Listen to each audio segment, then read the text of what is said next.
So, you've got a PlayStation 5. It's an incredible machine right out of the box, a real beast. But are you really using its full power?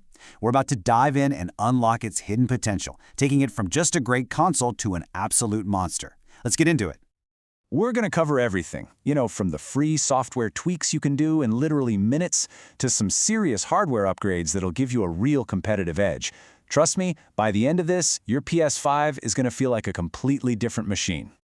All right, let's kick things off with Level 1, the free upgrades. These are the super simple, no-cost tweaks that can give you an immediate performance boost. Think of them as the quick wins for your console. So right away, you have a fundamental choice to make. Do you want smoother gameplay or sharper graphics? Performance mode is all about that frame rate, giving you that buttery smooth action, which is awesome for fast-paced games. On the other hand, resolution mode pushes the visual fidelity, making those stunning worlds look absolutely incredible. The best part? You can set this once in your game presets, and your PS5 will just remember your choice for every new game you fire up. Okay, think of this as a little spring cleaning for your PS5. Over time, all these temporary files can kind of clog up your system and slow things down. A quick cache clear in safe mode is a super easy fix that'll help keep your console running nice and smooth. The struggle for storage is real, isn't it? So here's an easy win. If you're done with Astro's Playroom, just delete it. That's a quick 11 gigs back in your pocket. Also, you gotta check your trophy settings. Your PS5 records a video for every single one, and they add up fast. You can either turn them off completely or just limit them to your biggest achievements, like those hard-earned platinums. We all love the DualSense controller. It's amazing, but that battery life can be a real pain. A few simple tweaks in the accessories menu can make a huge difference. Dim the lights, turn down the haptics a bit, and set it to auto-off. Honestly, you'll be surprised how much longer you can play without reaching for that charging cable. And now, let's move on to Level 2, hardware. We've tweaked the software, so now it's time to upgrade your actual gear. These are the physical mods that'll give you a real, tangible, competitive advantage. The DualSense is a fantastic starting point for sure, but you can actually customize it for your specific play style. Trigger stops, for example, give you a much faster response time in shooters. In back buttons, they let you jump or reload without ever taking your thumbs off the sticks. Even simple things like grips and extenders can seriously improve your comfort and precision over long gaming sessions. Now, if you're really serious about performance, a Pro controller is probably the way to go. The DualSense Edge is awesome. It's perfectly integrated with the PS5. But then you have something like the Victrix Pro BFG, which offers way more customization for a little less money. The catch? Well, you lose that amazing haptic feedback. So it's really a choice between Sony's seamless features and the ultimate flexibility of a third-party controller. Okay, ready to roll up your sleeves? Welcome to Level 3, the Tinkerer's Toolkit. This is where we get a little more technical to squeeze every last drop of performance out of your PS5. And we're going to start with your network. I mean, this number really says it all. In one test, a wired PS5 hit over 400 megabits per second. Look, Wi-Fi is fine, it gets the job done.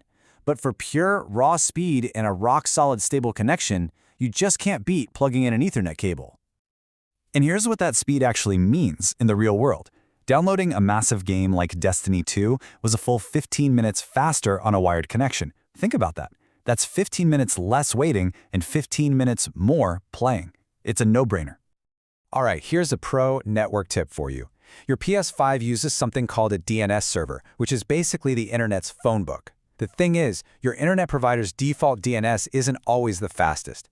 By switching to a public one, you can actually get a nice little boost in speed and stability.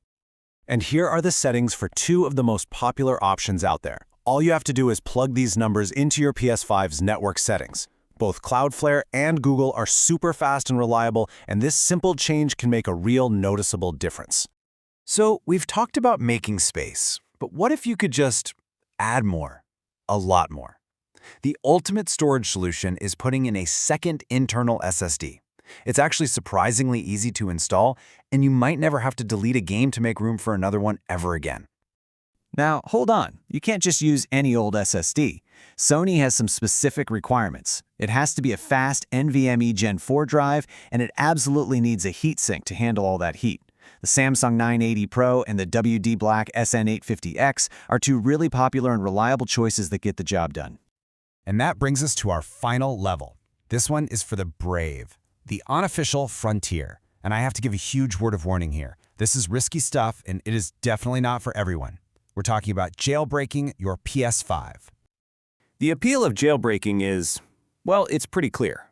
A massive library of free games, homebrew apps, all that stuff. But the cost is incredibly high.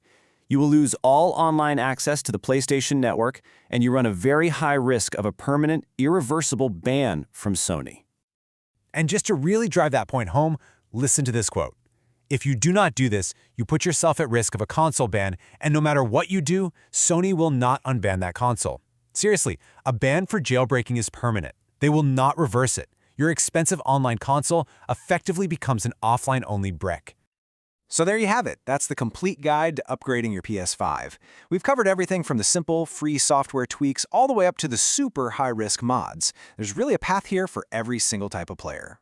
The potential is literally in your hands.